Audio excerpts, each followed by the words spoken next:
In 1962, John Steinbeck, who knows that name? Oh, look at all of you who know that name. John Steinbeck won the Nobel Prize for literature. The great American novel, in fact, he wrote a few of them, a number of them, and amazing work.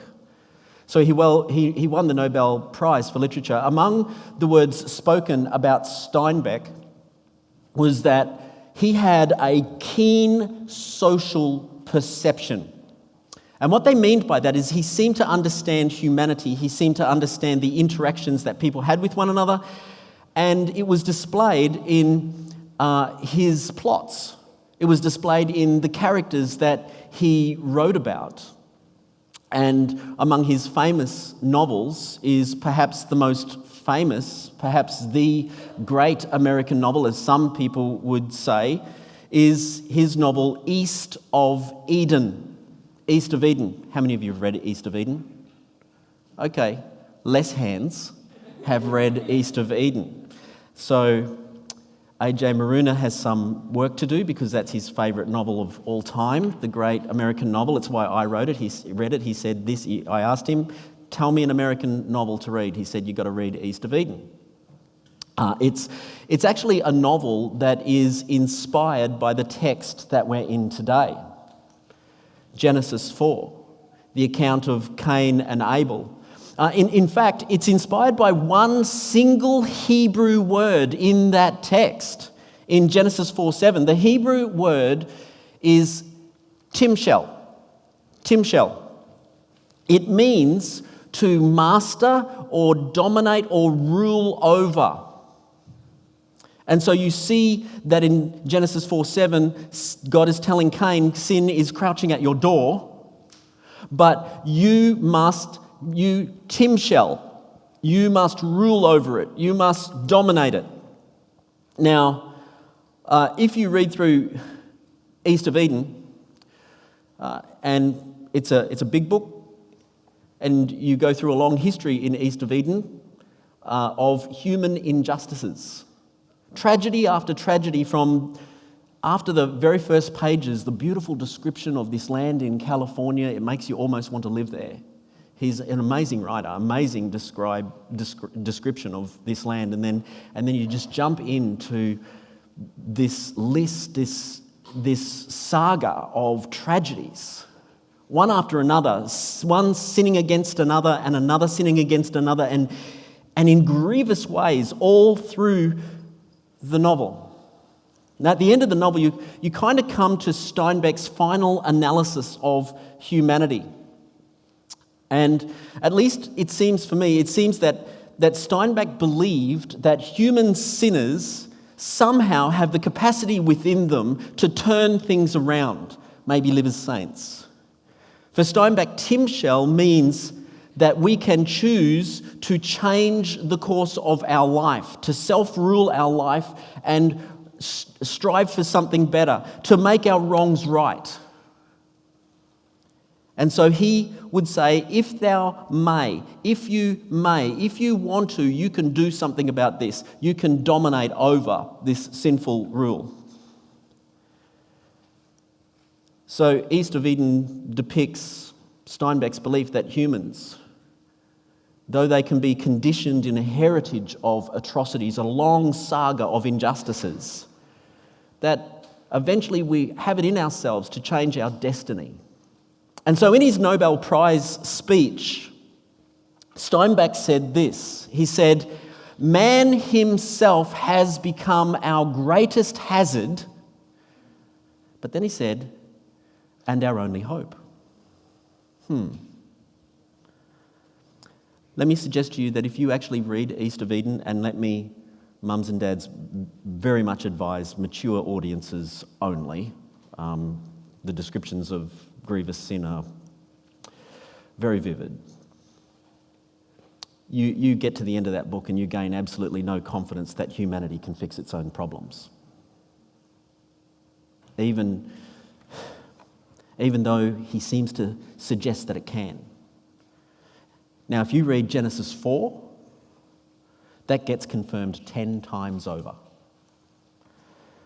Now, I agree with Steinbeck that man himself has become our greatest hazard. But for me and Steinbeck, that is where it stops. We part company. Because man is not our only hope. Christ alone is our only hope. And that's the theme I want us to see in Genesis 4 when we eventually get to it. And so I want to put this to you this morning in summary of this incredible chapter in the Bible. And it's this: injustice reigns in sinful humanity, while true justice is only found in a merciful Saviour. Injustice reigns in sinful humanity, while true justice is only found in a merciful Saviour. Now, as we come to Genesis 4 today, we kind of make our first step into the first chapter of human history, where we have this heightened expectation and anticipation for the promise that God made to Adam and Eve in Genesis 3, for one to come who would conquer sin and Satan, in the anticipation of a human offspring that would overcome the seed of the serpent. We get that in Genesis 3:15. I will put enmity between you and the woman, you the serpent and the woman, and between your offspring and her offspring. He shall bruise your head and you shall bruise his heel. Bruise or crush. He'll crush your head, you'll crush his heel. Now, please take careful note of this verse that we've looked at for a number of weeks now, because from here on in, it's the expectation and anticipation of the entire Old Testament. As you read further and further into the Old Testament, you're anticipating this seed of the woman to come. And in this very next chapter, chapter 4, we see the battle between the seed of the woman and the seed of the serpent. And it starts. And our longing starts for this offspring of Adam and Eve who will make everything right, the one who will bring true justice and salvation. Look at the first couple of verses with me in Genesis 4. Just keep your eyes on the text today. We're going through a whole chapter, which, by the way, is incredibly hard for me to do. Normally a few verses at a time, right? Go for 45 minutes. We're doing a whole chapter, so buckle in. I'm trying to keep to time. So first couple of verses in Genesis 4, we're introduced to the first generation from Adam and Eve, Cain and Abel. And we see that actually names, again, you see that through these first chapters in Genesis and onwards into the Old Testament, names often have meanings. And we get that here. Cain, the name Cain sounds like the Hebrew word that means acquired or gotten. And so it's also possible that Adam and Eve, I think, were wondering immediately upon having this child, is this the promised seed? We have gotten a child from God. Is this the one? Abel, the Hebrew word havel, Abel, becomes, I think, that name becomes the epitome of the shortness of life, the futility of life in this Genesis 3 world. So we see that word, Abel, Havel, used in books like Ecclesiastes. Vanity, vanity. All is vanity, meaninglessness. That's Havel, that's that word, the name for Abel. So perhaps Abel becomes the epitome of this shortness and futility of life in a Genesis 3 world. Now, we're introduced to these two. And in Genesis, we also have already seen that God had created humankind to have dominating oversight in the world, to spread and multiply and have dominion. And we even in the sin-cursed world, we see Cain and Abel expressing some of that dominion. Cain over the ground, over the land, right? Producing crops, producing food from the ground, and Abel with flocks of animals. And both know something about the necessity of bringing an offering to God. It's obvious because they both do. Now, we know that in sin, what they need most is to be right with God through a substitutionary death, don't they? We looked at that last week. That's what we call justification. Penal substitutionary justification. They need the law to be met in substitution from another, taking that death in their place so that God's justice can be met and they can be right with God. I believe Abel understands that, and Cain does not. The only way possible to be right with God is what Abel understands and Cain doesn't. So let's firstly look at this morning. And the first point that I want to bring to you is that either our sin is brought to justice or our sin rules through injustice, through our own injustice. Our own sin rules through injustice. If you start looking with me at verse 4 and 5, we see this great problem starting. Both brothers bringing offering to God, Abel from his flocks and Cain from the ground. But please note with me that Abel's was not just any offering from the flock. We see it distinguished, don't we? Abel's wasn't just something from the flock. There's specific mention of him bringing the firstborn and fat portions. So we understand that he brought the best, but there was a death involved because he's not just bringing a live animal, he's bringing the fat portions. So as you read on in the Old Testament, you also see this happening through and through the Old Testament, where they bring their firstborn, and there's this death that happens of this animal in sacrifice. And you read this in the Old Testament simply meaning that they're bringing the very best. They're bringing the very best of their flock to God for death of that animal. The priority was given to God.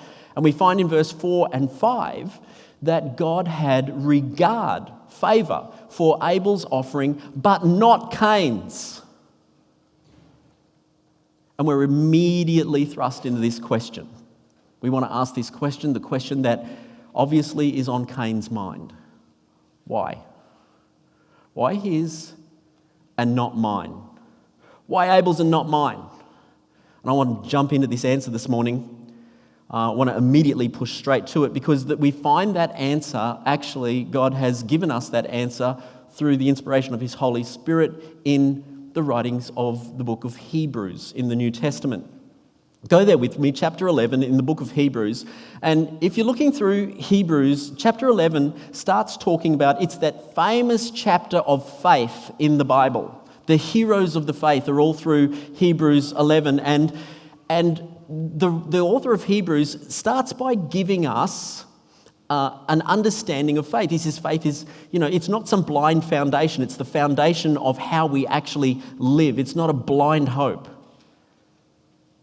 It's how we live in the world. It's what we believe about the past. It's what we believe about the future that helps us to know how we live.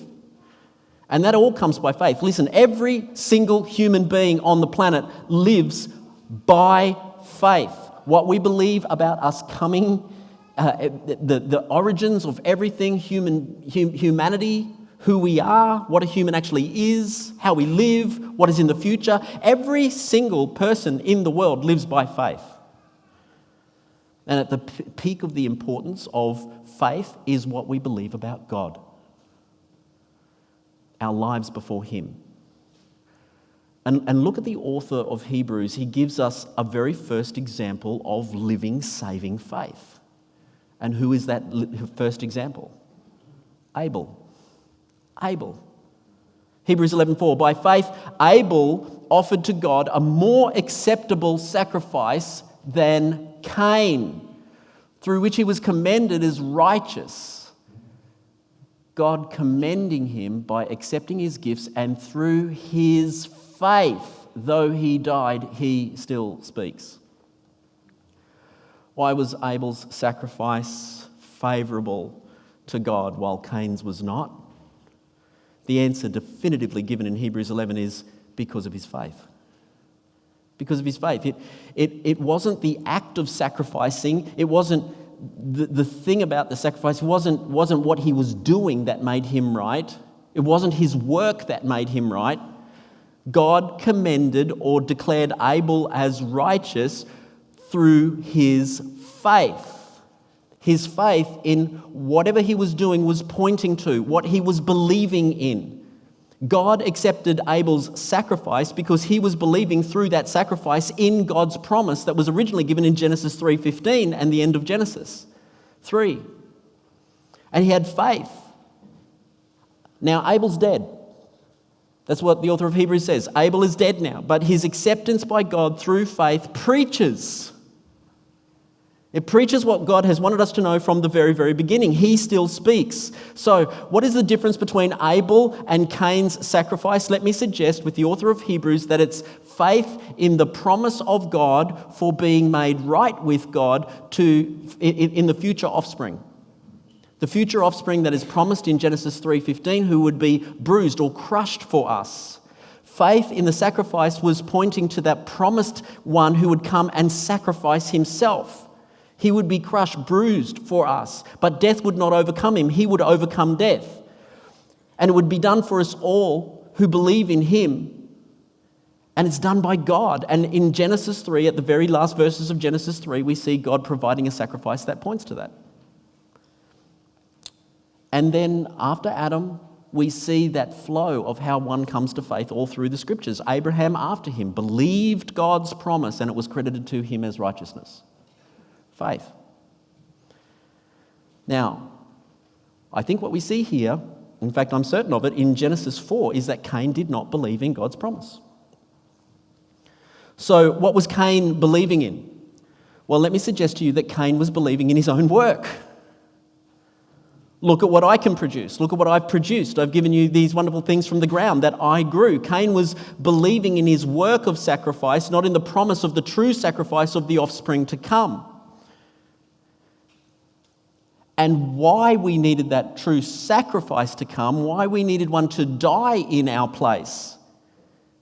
See, Cain's sacrifice had no bearing on what he needed most in the promise to come, a substitutionary death. But Abel did. And in that way, I want to put to you that Cain was absolutely belittling his own sinfulness of what our sin actually demands. Now, we get this all through the Bible. You know these verses, don't you? Romans 6:23, the wages of sin is death. Hebrews 9:22, without the shedding of blood, there is no forgiveness of sin. But here are some vegetables. And, you know, we kind of say, well, that's not really fair. How was Cain supposed to know any better? How was he supposed to believe in a substitutionary atoning sacrifice of blood? How was he supposed to know that? But I think there are great reasons that they're at least implied in the text of Genesis that we can believe Cain knew it, Cain heard it, but he didn't believe it. I mean, we're only one chapter from his parents who sinned against God, his parents he grew up with, and tried to cover over their sins with insufficient fig leaves. And then God covered them with the skin of animals through death. Surely it was apparent to Adam and Eve that God had set a precedent to them that they needed a substitutionary death in their place to cover their shame. It would come through the offspring promised. That precedent of substitutionary sacrifice is given in those last verses of Genesis 3. Cain grew up with these parents. Are you thinking these parents never ever told them about the biggest thing that ever happened to them in their life, that they sinned against God and he provided a way? There was an expectation of a bruised or a crushed offspring to bring victory over sin and death. Was also given in the great promise of God in Genesis 3. So in the inspiration of the Holy Spirit, the author of Hebrews tells us that Abel had that faith. He believed that promise. He understood. I believe the nature of a substitutionary death for his justification, right standing before God, was because God's justice was served on another. Now, not the actual animal, but what the animal pointed to. The sacrificial lamb, the hope of that other promised offspring that was yet to come. And Abel's sacrifice, it showed that Abel believed in the nature of his sinfulness. Sin requires death. Abel's sacrifice showed that he could have no hope in himself for salvation because he was doing what God did to point to where his hope lies outside of himself. His sin must be brought to justice. And so Abel believed that. There's no good in me. I'm a sinner. I need salvation. And Abel is the first martyr of the faith. That's the faith in the gospel all the way through the Bible. He was killed for his faith. I want to suggest that that's the case. His death speaks. His death preaches of saving faith. That's what the author of Hebrews is saying. Abel is long dead, but he's still preaching to us that justification, being right with God, requires that our sin be brought to justice, a substitutionary death.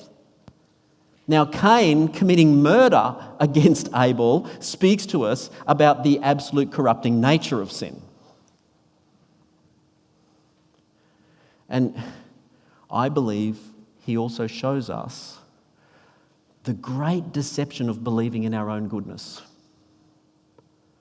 And I want to suggest today that Cain is the first human example of believing in I'm good enough to do something to merit favour with God. I'm good enough to do something. I can do something. Here it is. And you know what? We've had 6,000 years of this. It's no different today than it's been all the way through history. We see it all around in our society everywhere today. We have, don't we? I mean, just look around. You know, you've seen it. We have in our society everywhere this fallacy of wanting everyone else to believe in our own goodness. Look at me. I'm good. And what happens when it's not recognised, at least not to our satisfaction? How dare you not accept me? How dare you consider anyone else above me? You know what? This playing field needs to be levelled. That's what we say. And we go to level it ourselves, don't we? Genesis 4 tells us where that idea leads. It doesn't lead to justice, it leads to injustice. Cain's justice becomes an unjust murder. And so look at verse 6 and 7. We see the first display of Cain's anger. Cain is angry. And we also see the first mention of the word sin in the entire Bible. And we ask ourselves, well, who is Cain angry with? Well, he murders Abel, doesn't he? Obviously, he's angry with Abel, but let me suggest that his anger is solely because he has not won the favour with God that Abel has. Who is his anger really against? God. God. He's angry at God. And so God makes some statements to Cain that we need to hear, and we can easily read them, I think, the wrong way. Cain, if you do well, and then if you do not do well. I think God is telling Cain he has no reason to be angry. You don't have any reason to be angry. God's already set in place the only way back to him through justice upon sin, upon another, because you can't do it. Cain has no interest in that. I want to be accepted for me. I want to be accepted for my good works. And when God says, if you do well, look, he's not telling Cain, you're pretty good, you just need to do a little bit better. He's not saying your good is not quite there yet. He's saying your good will never be good enough. And doing well is having faith in God's only provision of salvation through his promise. If you want to know the only acceptable way that will work out well, Cain, it's not what you're doing. It's the faith that Abel has. Abel did well by coming to God in faith. That's the only way, to live by faith in God's promise, for your life to be a life of faith in God's promise, because we need, our sin is just that devastating. We can't do anything ourselves to be right with God. We need another. And then we're reminded of the horrifically strong, dominating power of sin at our door. And this is why we must rely on God and not ourselves. We're not strong enough in ourselves to overcome the power of sin. We need to run to God. But look at Cain. Instead, Cain would rather ignore God and entertain his own sinful heart. And so God warns him, Cain, Sin wants to encompass your life. Sin is knocking at your door. It wants to control you. You must not let it in. You must rule over it. Tim shall. And Steinbeck, right here, says, look, humanity can advance to greater things. There's still hope here. That's what Steinbeck says about Cain. And God says to Steinbeck, I think here, you poor mistaken man. This word Timshel is so much less about your human capability to do good than it is about your human incapability in the power of sin.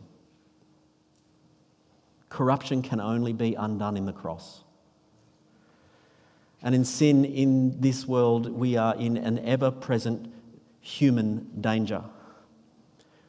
I always agree with that first part of Steinbeck's statement, mankind is our greatest hazard. Humans are our greatest hazard. We are our greatest hazard. If you doubt the power of sin in us and against us, just look at Cain's response here. Can he do anything about it? Well, this is what he does. He rose up against his brother and killed him. And so here's the reality. Either our sin is brought to justice or it rules through injustice. And in our promotion of self, in our idea of our own goodness, you know what we do? We leave victims in the dirt. Look closely at verse 9. Where is Abel, your brother? Where is Abel? Now God then talks to Cain, asks Cain another question after his answer, but listen to Cain's answer. Am I my brother's keeper? I don't know. Am I my brother's keeper? Am I my brother's keeper? You know, whenever God asks questions, we've had it in Genesis 3 now, we've had it in Genesis 4, our answers in sin, listen, they're only ever self-condemning, right? Where's your brother? Am I my brother's keeper? And I kind of want God to just immediately answer and just blow him away. Yes, Cain. Yes, you are your brother's keeper. It's only in your self-centered, God-hating heart that makes you think that you have to do what you think is best for yourself. Yes, Cain. You're right, by the way. You're right, Cain. In your actions, you are not your brother's keeper. You're your brother's killer. And that's where unchecked, self-centered sin ends up. In fact, I want to put to you that Cain is his father's son. And his father is a serpent. That's how the Apostle John reads it in 1 John chapter 3, verse 12. He says this, we should not be like Cain, who was of the evil one and murdered his brother. And why did he murder him? Because his own deeds were evil and his brother's righteous. And it's not what Abel did in himself, it's the faith that he had in God as to why he did it, why he sacrificed an animal. See, what Cain has exposed most is that far from being the seed of the woman, he is the seed of the serpent. He's in the seed of the serpent. And now from here, this is just one example, the first beginning example of what we see all through the Old Testament. We're reminded over and over again is that while there is one humanity that comes from one physical set of parents, ever since Genesis 3, there are most definitely two spiritual lines. Jesus makes this clear because he had the Jews in front of him who were always combating with him, particularly the Pharisees, out for him, and they wanted to kill him. And they were plotting to kill him. And Jesus talks to them about that and tells them who they really are. Because they align with the offspring of the serpent, not with the offspring of the woman. And in Matthew 23:35, Jesus says this to them, so that on you may come all the righteous blood shed on earth, from the blood of the righteous Abel to the blood of Zechariah, the son of Berechiah, whom you murdered between the sanctuary and the altar. The first murder in the Old Testament to the last murder in the Old Testament of people who belong to God. Their blood is on your hands because you seek to murder the seed of the woman. The seed of the woman. And you know what? Please know this today. If you are sitting here this morning and the justice of God has been poured out on Jesus as your substitute, if you've come to faith in Jesus, knowing that God's justice is completely wrought on Christ for you, I'm going to say this to you, expect to experience the injustice of a world who hates being told that they are not good and they need a saviour.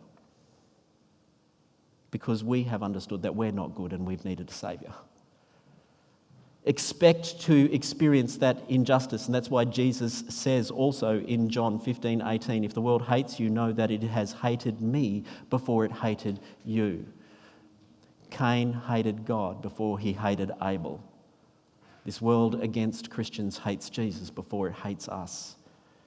And yet, whoever likes living in the consequence of sin, the people in the world don't like the consequences of sin that we live in. It's the same as Cain. This world so often wallows in sorrow for consequences rather than the humility of repentance. That's exactly what we see from Cain. And so I want to put this to you, that facing God's judgment requires repentance, not self-pity. Look at verse 11 and 12. God does respond to a cry of injustice here. There is this horrible injustice and there's blood on the ground. Now, it's not the voice of Abel crying out, it's the voice of his blood crying out from the ground, we read. And there's really a simple statement to be made here, friends. God does care about injustice. He really does. He cares about the injustices of the world. He does care about what you suffer. He does care about why you suffer. He sees it. He knows it. Blood cries from the ground. And he will bring justice, one way or another. Now, it may not always temporarily look like what we want, because we want our human type of injustice that we cry for. It's not God's perfect justice, is it? But please know, all true and right justice is God's justice, because every sin is first committed against God. Every sin in the entire world will receive the full fury of God's judgment.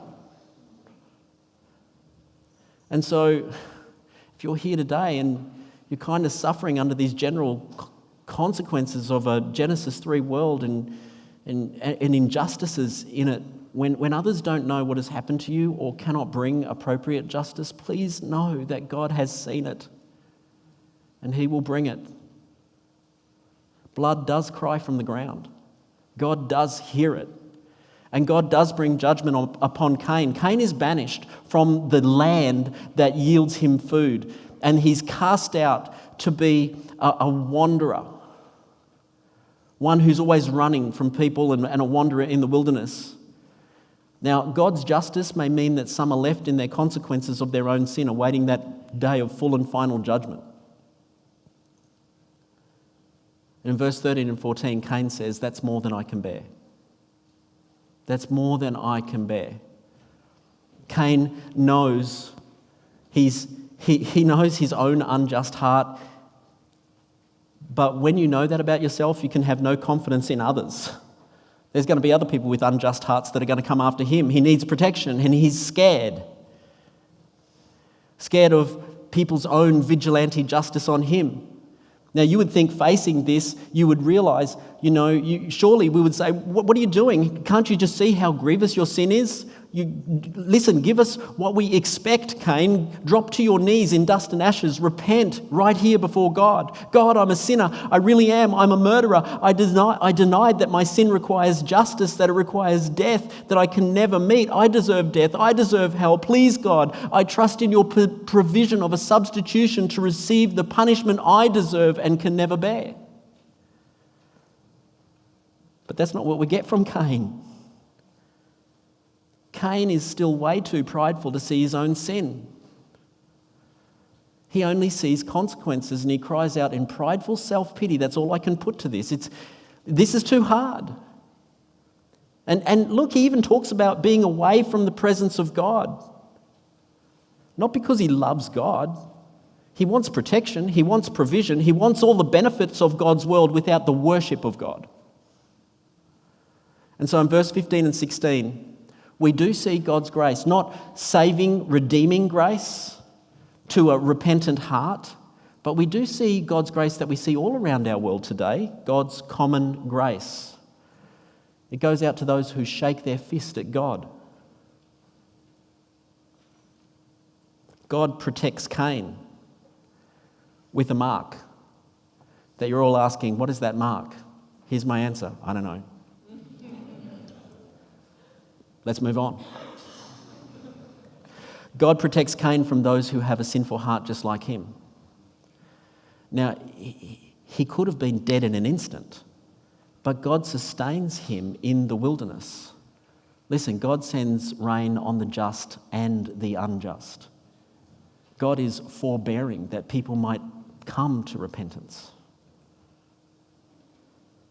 And so we get to the end of this section where we're probably not satisfied that Tim Shell means that we can somehow progress beyond this. It doesn't give us any hope here that Tim Shell, if you think you can progress to something better. You've got it within you to do it. Perhaps as society develops and progresses, things will get better. That's what we're always promised, isn't it? If we have a progress of society, things will get better. We're good at the centre. We're good at the core. Just need more education. Just need more help. And as we look to the end of chapter 4, I think we find an answer. Can we progress beyond this? Do we have it within us to progress beyond this? And here's the answer. Listen, human progression is not the answer to injustice. Now, in the last half of chapter 4, look at it carefully. Cain and his wife produce the next generation. So Cain does get married. In verses 16 to 20, there are like 7 generations. And he builds a city that's normally a walled compound. Ancient cities are walled compounds for protection. They build walls. But I thought God said to Cain he was going to protect him. Is he believing that? And you have to ask Cain why he needs that. And he also names the city, not after God, but after his own son, after his own legacy, Enoch. And what you see in this is that there really is no thought of God. In verse 20 to 22, his descendants develop human culture. And so we see Lamech, who's the epitome of all of this, and we see these children. Look at it. Jabal develops a system of herding livestock with tents to move around to different places as he moves the herd. He's got a system of looking after livestock. Jubal is developing music and the arts. That sounds like progression to me. Human progression, societal progression. Tubal-Cain is making tools out of discovered metals, bronze and iron. There's industry, there's production, there's development, there's even art and entertainment. And all of this progress epitomizes this man here, Lamech. And I believe as we look at him, we see that human progress does not equal human goodness. And I want to suggest to you that Steinbeck's definition of Tim Shell falls way short. They're unable to rule over the sinfulness of their own sin. In this whole section, I want you to notice something. In this whole section about Cain's descendants, there is not one mention of God. Not one.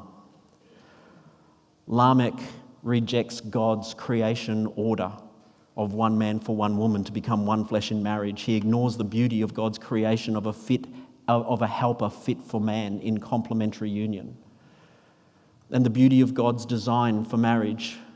And he takes 2 women as wives, no longer one flesh complementary union, but objects for his own pleasure and use.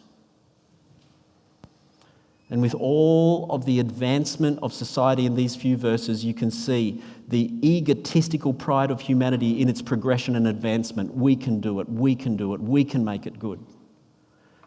Look at what we can do. Who needs God? In fact, look carefully at Lamech's song. Look at verse 23 and 24, these words of Lamech's song. I have killed a man for wounding me, a young man for striking me. If Cain's revenge is sevenfold, remember that God said, if anybody does anything to you, sevenfold will come upon them. That's God's ultimate justice because of the number 7, his full and final justice. And look at what is being said. Lamech says, my justice is 77-fold. What's Lamech saying? You think God is the ultimate judge in his 7-fold judgment? No. We humans, I have ultimate judgment. And man takes his own ultimate judgment. For all of man's cultural advances and so-called progression, there is one thing we learn here. There is no justice where God is ignored. Outside of Christ, the only thing we can ever have is injustice, waiting for God's ultimate and final say in the eternal judgment. But there's one last consideration we're going to end with today that I'd like us all to think through as we look at the last 2 verses in chapter 4. Look at them with me. And here's what I want to put to you, is that Jesus shows us true justice. Jesus shows us true justice. 25 and 26, Genesis 4 says this. Adam knew his wife again. She bore a son and called his name Seth. For she said, God has appointed for me another offspring instead of Abel, for Cain killed him. To Seth also a son was born, and he called his name Enosh. At that time, people began to call upon the name of the Lord. I want to put to you, here's our verses of hope this morning. Please look at them carefully with me. With the seed of the serpent depicted in so-called worldly progression, there is still hope for the seed of the woman who will crush the serpent's head. Now, Adam and Eve have another son, don't they? They call his name Seth. Seth sounds very much, that word Seth sounds very much like the word in Hebrew for appointed. For appointed. And they say, God has appointed us another son. And they call him Seth. I wonder if yet again Adam and Eve were looking out. I wonder if is this the offspring? Is he appointed for us as the offspring we're hoping for? Well, we know, don't we, that Seth is not the offspring. He's a hope for the offspring to come. But from his line, we see that people begin to call on the name of the Lord. And they're living in the same world as Cain and his descendants who seek to be captains of their own souls. So we live in this world, and yet there are still a gathered people of God who come together and call upon the name of the Lord. Look at you today in this world. I love this quote from Kent Hughes about this. He says this, when Cainite culture began to rise and worship at the shrines of abundance and art and technology, when abuse and violence and the devaluation of life became commonplace, when men fancied that they were captains of their own souls, Sethite civilization began to proclaim the name of the Lord, the captain of their salvation. You see, brothers and sisters, there's a difference here today.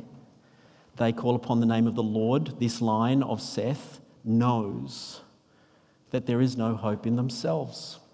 It's in the Lord. It's in his promise. It's in his provision. They're not good enough. They're not progressing without God. None of them can make proper recompense for their own sin. They can only hope in God, judging their sin on another. They can only hope in having the same faith as Abel, bringing their sin to justice on a substitute. And that's where I really have to finish today. I want you to look at one last verse with me, Hebrews 12:24. And this morning, if you go out of this auditorium, out of this church today, with only one verse you remember today, I'm asking for you to please let it be this one. Hebrews chapter 12, verse 24, to where our hope continues today. The author of Hebrews says this about what we have in Jesus. And he says in verse 24, to Jesus, the mediator of a new covenant, and to the sprinkled blood that speaks a better word than the blood of Abel. The author of Hebrews is trying to make this really clear for us so that we understand Genesis 4. Please hear what he's saying. Because we put all of our hope and trust in Jesus alone for salvation. Why? Because his sprinkled blood, his blood, brings us into new covenant with God. Because he is the only one who has been born of a virgin, lived a perfect life, can be a substitute for us, and took our penalty, bringing us into new covenant with God. And if we are in Jesus, we are no longer in a broken covenant. We're in a fully kept, ever, never being able to be broken covenant. And that preaches to us something superior to the blood of Abel that cries out from the ground. Abel's blood was crying out from the ground. What was it crying for? Justice, wasn't it? The blood cries out for justice. God hears. It's not a wrong cry because we live in a world full of injustice because of Genesis 3. Every wrong in the world cries to God for justice, and God does hear. And he gives us the most amazing answer. Would you please hear it? Hear it today as we finish.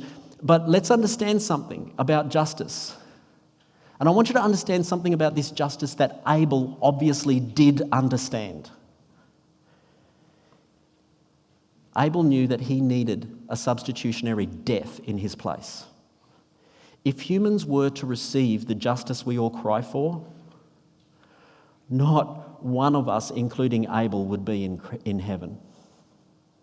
Not one of us. If we got true justice that we all deserve. To cry for justice is really a cry that condemns us.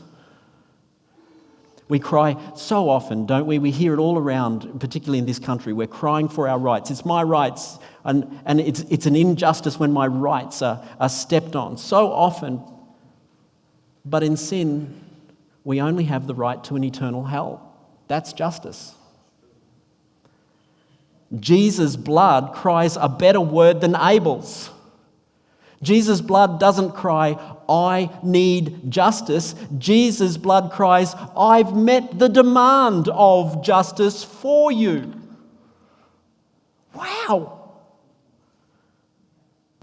Jesus' blood cries, it is finished. And then Jesus' blood cries, you have mercy. Instead of justice, instead of judgment. You have mercy. And his mercy is given through justice being fully served upon himself. Brothers and sisters, if we're on mission in this world, we're not going around shouting for justice. We're shouting out the name of Jesus who has met the demand of justice and proclaims the wonder of mercy. That's the gospel. We're telling people you deserve the true justice for your sin. But let me tell you about the mercy that you can be given because it's been placed on another. And our greatest need is not the justice we think we deserve, but the mercy we need because of the justice we do deserve.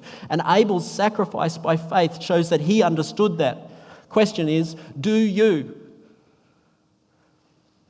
The cross is God's ultimate display of justice and mercy.